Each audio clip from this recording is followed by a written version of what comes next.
Hello viewers, स्वागत है आप सभी का मेरे यूट्यूब चैनल स्कूल ट्यूशन गुरुजी में। आज हम बात करेंगे वर्कशीट 69 की, जो कि 18 दिसंबर के लिए जारी की गई है।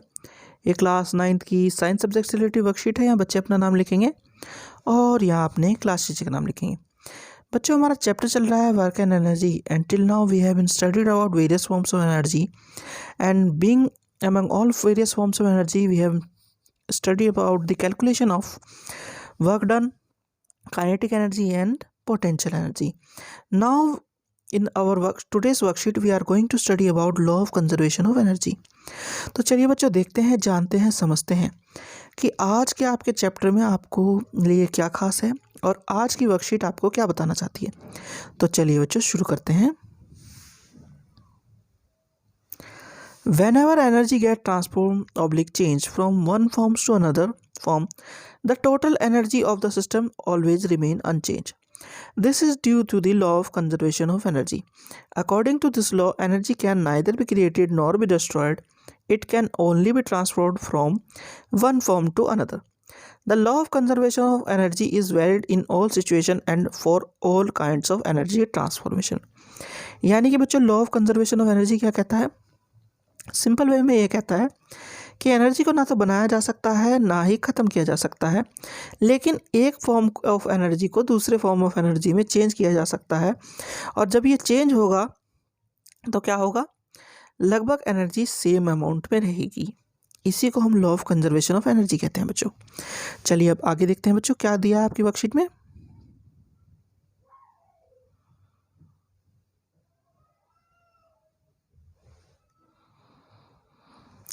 Consider a simple example.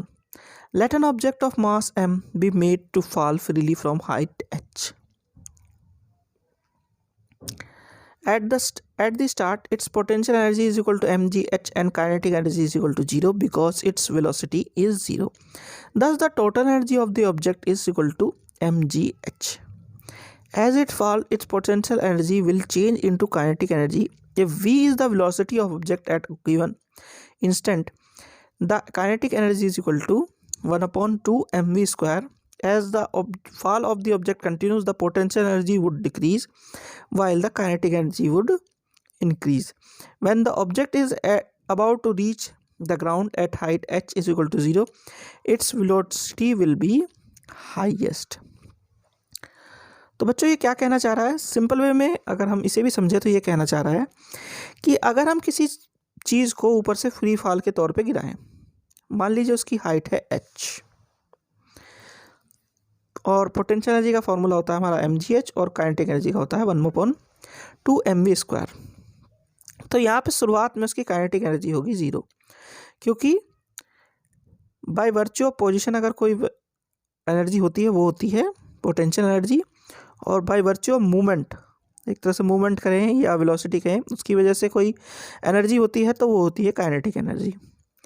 तो क्योंकि ये यहाँ पे एक सर्टेन पोजीशन पे है, सर्टेन हाइट पे है, एच पे है, एच हाइट पे है, तो इसी वजह से इसमें पोटेंशियल एनर्जी होगी। लेकिन जैसे जैसे ये नीचे आएगी, इसकी पोटेंशियल एनर्जी 0 होती चल जाएगी और काइनेटिक एनर्जी बढ़ती चल जाएगी। सेम केस क्या कब था?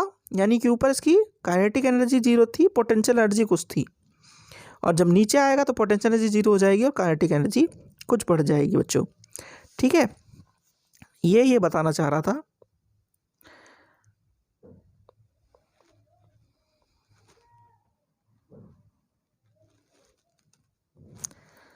Therefore, the kinetic energy would be largest and potential energy the least. However, the sum of the potential and kinetic energy of the object would be the same at all points. That is, potential energy plus kinetic energy is equal to constant. यानी कि mgh plus 1/2 mv square is equal to constant. The sum of kinetic energy and potential energy of an object is its total mechanical energy. यानी कि क्या कहना चाह रहा है, जो मैंने अभी आपको बताया कि जब वो ऑब्जेक्ट ऊपर था तो उसकी काइनेटिक एनर्जी 0 थी, पोटेंशियल एनर्जी थी सर्टेन अमाउंट में। जब वो नीचे पहुंचेगा तो उसकी पोटेंशियल एनर्जी 0 हो जाएगी और काइनेटिक एनर्जी होगी सर्टेन अमाउंट में। लेकिन पूरे पॉइंट पे, जितने पॉइंट पे हम उसे कैलकुलेट करने की कोशिश करेंगे, वो क्या निकलेगी? कांस्टेंट निकलेगी हर किसी में उस स्टेज पे। और काइनेटिक एनर्जी और पोटेंशियल एनर्जी का सम जो टोटल होता है वो मैकेनिकल एनर्जी होता है।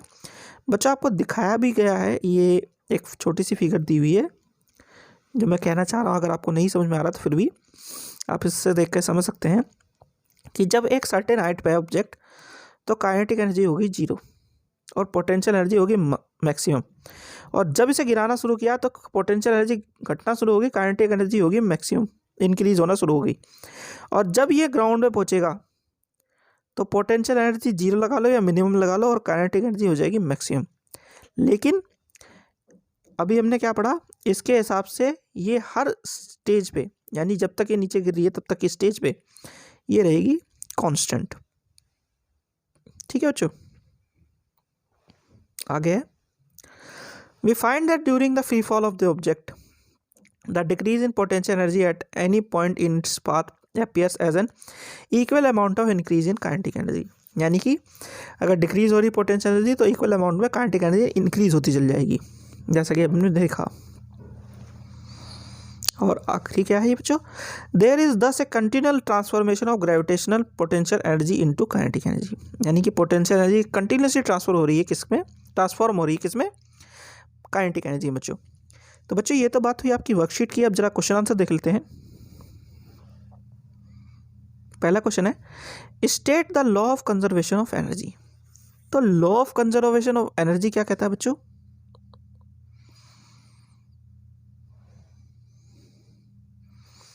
According to this law energy can neither be created nor be destroyed, it can only be transferred from one form to another form.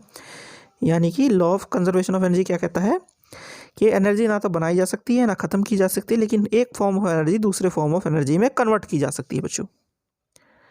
चलिए अगला क्वेश्चन देखते हैं।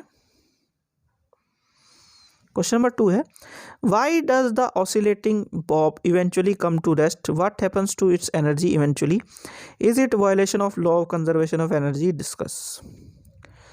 तो बच्चों एक चीज समझ लीजिए, जो ऑसिलेटिंग बॉब है उस पर एक अनदर फोर्स काम कर रही होती है जिसे हम कहते हैं फ्रिक्शन फोर्स। तो जब वो फ्रिक्शन फोर्स काम करती है तो वो क्या करती है, फोर्स के अपोजिट में काम करती है, यानी रिटार्डेशन फोर्स के तौर पे काम करती है। तो जब वो बॉब हिलता रहता है कुछ समय पश्चात क्या होता है, उस पर फोर्स तो 0 होती चल जाती है, फ्रिक्शन की मतलब फोर्स तो कम होती चल जाती है क्योंकि रिटार्डेशन फोर्स बढ़ रही है। ठीक है, तो वो क्या होगा, एक स्टेज आएगा वो रेस्ट पे पहुंच जाएगा। अब law of conservation of energy का रूल वायलेट हो रहा है कि नहीं हो रहा है, तो वो वायलेट नहीं हो रहा है। ऐसा क्यों, क्योंकि जैसे जैसे वहाँ पे फोर्स जो वो एनर्जी है जो कम होती जा रही है ऑसिलेशन की, यहाँ पे बढ़ती जा रही है फ्रिक्शन की, क्योंकि वो रिटार्डेशन दे रहा है। तो ये क्या हो रहा है, ये दोनों बैलेंस होकर के पूरे ब्लॉक को एक तरीके से सही बता रही है बच्चों। ठीक है बच्चों, चलिए अगला क्वेश्चन देखते हैं। क्वेश्चन नंबर 3 है, an object of 20 kg is dropped from a height of 4 meter, complete the table by computing the potential energy, kinetic energy in each case, G is equal to 10 meter per second square. और ये table आपको complete करनी है, same situation है जैसे कि ऊपर हमने पढ़ी है बच्चों। तो चलिए इस टेबल को जो है कंप्लीट करने की कोशिश करते हैं। तो बच्चों जब हम इस क्वेश्चन को सॉल्व करने की कोशिश करेंगे तो आप टेबल में सारी चीज़ों को वैल्यू को एक साथ पढ़ते चले जाना। हमें यहाँ पे गिवन है m बराबर 20 kg, g बराबर 10 और h बराबर 4। तो हमें हर हाइट पे इसका क्या निकालना है कि कितनी इसमें पोटेंशियल एनर्जी है, EP है, कितनी इसमें काइनेटिक एनर्जी, यानी कि गतिज ऊर्जा और स्थितिज ऊर्जा दोनों को निकालते चले जाना है साथ के साथ। ठीक है बच्चों, तो जब सबसे पहले हम 4 मीटर हाइट पर निकालेंगे इसे, तो इसमें पोटेंशियल एनर्जी या स्थिर ऊर्जा कैसी होगी, mgh 20 × 10 × 4 और ये होगी 800 जूल। अब क्योंकि यहाँ पे v 0 है, यानी कि वो मूव नहीं कर रही है क्योंकि पोजीशन है खाली उसकी, इस वजह से तो इसकी गतिज ऊर्जा क्या हो जाएगी बच्चों, गतिज ऊर्जा हो जाएगी 0। तो इन दोनों का जो जोड़ होगा, यानी इन दोनों का सम जो होगा वो हो जाएगा 800 जूल या 800 जूल। अब जब हम आगे बढ़ेंगे, थोड़ा सा ट्रिकी जो चीज़ों को समझना है बच्चों, यहाँ से समझना है आपको। अब हम पहुँच गए 3 मीटर या 3 मीटर हाइट पे, यानी कि 4 मीटर से 3 मीटर हाइट पे ऑब्जेक्ट पहुँच गया। अब क्या होगा, अब हमें इसका पहले v निकालना पड़ेगा। अगर हमें काइनेटिक एनर्जी या गतिज ऊर्जा निकालनी है तो पहले वी स्क्वायर निकालना पड़ेगा, उसकी वैल्यू निकालनी पड़ेगी, जब हम आगे बढ़ सकते हैं। तो हमें चाहिए कि इक्वेशन कौन सी, v square minus you square बराबर 2as। तो यहाँ पे u 0 है क्योंकि इनिशियल स्पीड 0 होती है हर बार। a बराबर g बराबर 10 मीटर प्रति सेकंड स्क्वायर, ये दोनों बराबर हो जाएंगे क्योंकि एक्सीलेशन और जो ग्रेविटी है, गुरुत्वाकर्षण है, वो बराबर हो जाएगा बच्चों। तो s बराबर कितना हो जाएगा, 4 माइनस 3। भाई 4 मीटर हाइट थी, 3 मीटर पे वो पहुंच गया, तो उसका उसमें कितना आ जाए, वो v की वैल्यू कितने की निकालनी है हमें, 1 मीटर की निकालनी है। तो जब हम इसे वैल्यू को रखेंगे यहाँ पे बच्चों, वी स्क्वायर माइनस यू बराबर 2 गुणा 10 गुणा 1 यानी कि 2 इंटू 10 इंटू 1, तो वी स्क्वायर बराबर जाएगा 20 के। ठीक है बच्चों। अब क्या करना है, हमें इन दोनों वैल्यू को उसमें पुटअप करना है। यहाँ पे क्या होगा, MGH की वैल्यू में 20 इंटू 10 इंटू 3 क्यों, क्योंकि 3 मीटर हाइट पे वो पहुँच गई है। तो ये आएगा आंसर 600 यानी 600।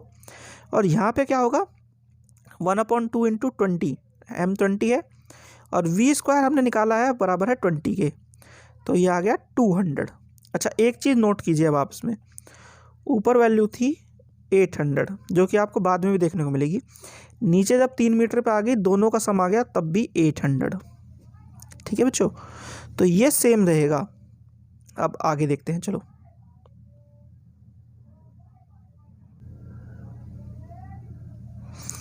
अब जब हम पहुंच गए 2 मीटर हाइट पे बच्चों, या 2 मीटर हाइट पे जब हम पहुंच गए तो क्या होगा बच्चों, सेम कंडीशन वही अप्लाई करेंगे, हम इक्वेशन लगाएंगे अपनी V square minus you square ताकि हमें वी स्क्वायर मिल सके। अब यहाँ पे कितना हो गया, एस बराबर 4 माइनस 2 इज इक्वल टू 2 मीटर, यानी 2 मीटर रह गया वो। अब जब इसमें वैल्यू पुटअप करेंगे हमारा आ जाएगा वी स्क्वायर बराबर 40 या 40। फिर यहाँ पे वैल्यू पुटअप करेंगे, MGH 20 इंटू 10 इंटू 2 यानी 20 गुणा 10 गुणा 2 क्यों, क्योंकि 2 मीटर हाइट पर पहुँच चुकी है, तो ये आ गई 400 जूल या 400 जूल। और यहाँ पे क्या करेंगे, यहाँ पे जब वैल्यू पुटअप करेंगे हम तो ये आ जाएगी 400 जूल या 400 जूल यहाँ पे भी। ठीक है, अब इस स्टेज पे क्या हो गया, ये बीच में पहुँच गई है क्योंकि 4 मीटर हाइट थी टोटल, 4 का आधा 2, यानी कि ये इस स्टेज पे पहुँच करके लगभग बराबर हो गई एनर्जी। 400 प्लस 400 800 यानी 400 प्लस 400 इक्वल टू 800 जूल। ठीक है बच्चों, अब